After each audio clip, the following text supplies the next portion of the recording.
This person is asking if I experience a situation that I don't like and I don't have the time or opportunity to immediately explore the beliefs that led to this situation, what would you recommend as a permission slip or a tool to learn a routine to switch realities faster? What can I immediately do in my mind to become more aware and learn the habit of perceiving this reality as not preferred by me and switching to a reality that I do prefer? All right. Let's go back to the first sentence in that question. Read it again and then stop. If I experience a situation that I don't like and I don't have the time or opportunity, Stop.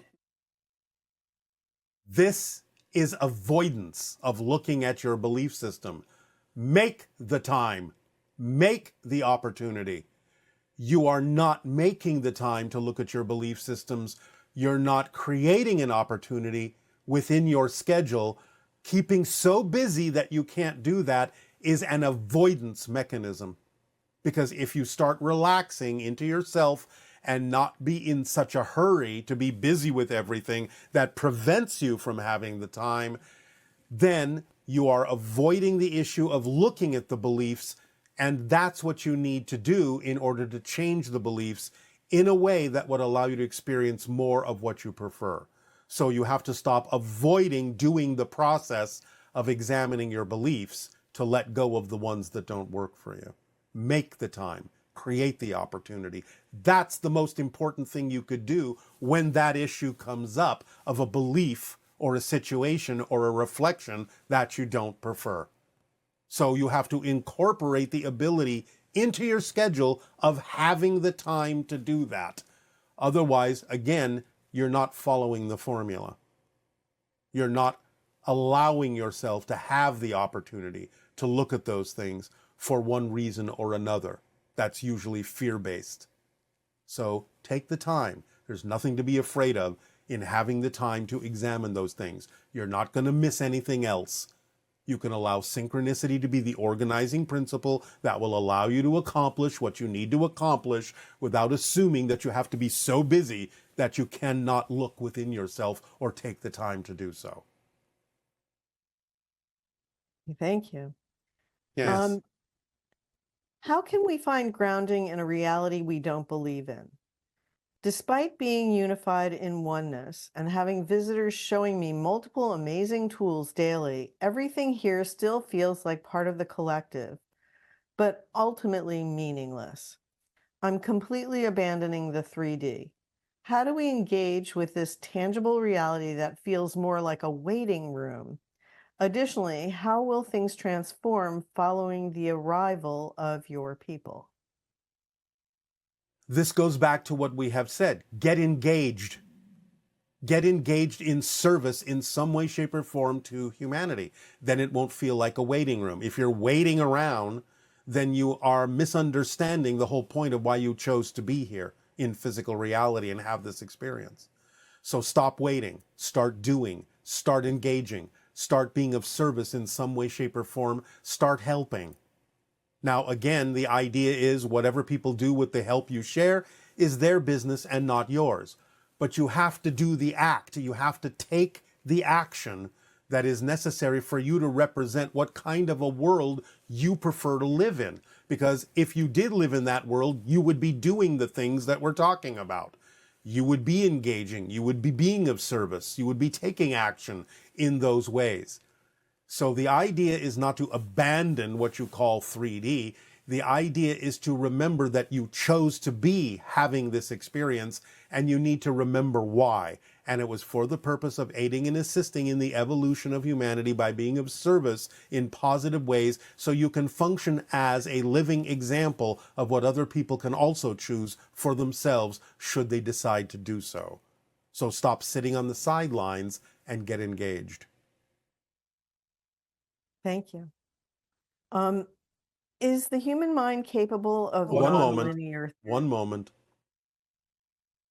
Individuals listening to this transmission may notice a little bit of a difference in the energy that we are putting out in these answers. We are encouraging more strongly the idea of taking action, of really taking action on these steps and all of the things that we are discussing that are involved in the questions that come up about these steps. Because we are underscoring and underlining the importance now of actually acting on the steps that are necessary for you to really bring about the vibrational frequency, if you so desire it, of open contact and alignment with the interstellar alliance. So, you will feel this energy being a little bit more, a little bit stronger in terms of encouraging you and urging you to take these steps. It doesn't mean you are being forced to do anything. It means that we are now not holding back in transmitting to you the energy frequency of commitment to the idea of taking steps, of being aware enough, being responsible enough, being bold enough to stand your ground, be yourself, and actually take the physical actions and steps necessary to demonstrate what you have long said you are committed to demonstrating. It's not about sitting on the sidelines anymore. If you're really going to follow along in these steps and take the actions necessary for open contact, what we're doing by changing our frequency here is we are making this more physically real for you and underscoring how real the physical actions need to be, how necessary they are for you to really align with this vibration and let go of all the things that are not of the frequency of open contact and alignment with the interstellar alliance. So take no offense at what you may perceive as a more intensified delivery of this information. It's still up to you and still in your hands. You are free to choose with your free will whether to participate and to what degree to participate in these steps. But that doesn't mean we're going to hold back in underscoring how important it is to really stand your ground and actually take the physical actions necessary to demonstrate the commitment to understanding how the formula works. Because now it's time to walk your talk. So, please go on to the next question. Yes. Is the human mind capable of nonlinear thinking? Yes, but it has to be in balance with linear thinking as long as you are deciding to have a physical experience. So yes, you can think nonlinearly, multidimensionally, simultaneously, with incorporating that knowledge and awareness into the idea of whatever is necessary as a linear expression of it in your physical reality, so it will be applicable to your physical lives. So you can do both. You can balance it out. And is reading always better than watching educational digital content? No, it's up to you as to how to absorb information. But it depends upon how you do that, how you absorb that. For some people, reading may be easier for them to absorb the information. For others, it may be more the digital content. It still all comes back down to what we have said about the idea of story structure being built into your psyche. So if the digital content and the books that you're reading are all structured in a way to deliver the information according to the harmonic points of story structure, then you will absorb the information. So it's not so much about the medium, it's about the way the information is delivered that makes the difference in how you retain it, how you absorb it, and how you apply it from that point forward. Okay. And this person wants to know, how can I maintain a steady flow of income without repeatedly finding myself struggling to pay rent after indulging in purchases that excite me? Well, you have to pay attention as to whether indulging in those purchases is actually representative of excitement or anxiety. So you have to have more deep and honest self-investigation to be able to tell the difference between anxiety and excitement. Because if you feel that you are, as you say, strapping yourself in some way, shape, or form by spending more than you have, then that may be an indication not so much of the belief that you will attract what you need, but the idea that there is a sense of lack within you. So you have to pay attention to why you are doing what you are doing, for what reasons are you spending the money that you're spending.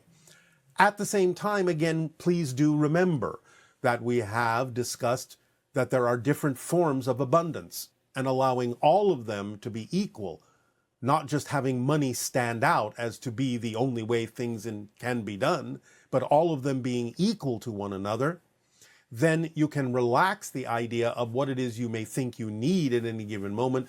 That will then allow that to synchronistically come into your life in whatever form the abundance needs to be there to allow you to continue to act on your passion. But again, fundamentally, you have to really examine whether you are purchasing the things you are purchasing because they are truly representative of your excitement, that you truly need them in your life, or whether you are just making an assumption based on anxiety and disguising it as excitement so you don't have to pay attention to the real reason you may be purchasing those things. So just be honest with yourself in your self-examination. Okay, and this next question is, can you please give some examples of what limiting beliefs a person may hold that is causing them to hold excess fat on their body? Well, this goes back, now again, not the only reason, but this goes back to one of the typical euphemisms that your language provides, in the fact that you may be, quote unquote, waiting around to do what it is you need to be doing, that you're not flowing your energy outward in giving gifts, in sharing things, in doing what you're passionate about, in being of service to humanity, and therefore the energy builds up because it's not got anywhere to go, and it turns into matter, because energy, matter are different sides of the same thing. So when you are waiting to do what it is you need to be doing to express yourself fully, to follow your passion fully, then that can turn into mass and add weight to your system physically. And how might that apply to people as they age? Not that all people gain weight, but seems like a large percentage of the population gains weight as they get older. Well, again, many individuals in your population have been waiting for a long time to do what it is they are truly passionate about doing, to be their true selves.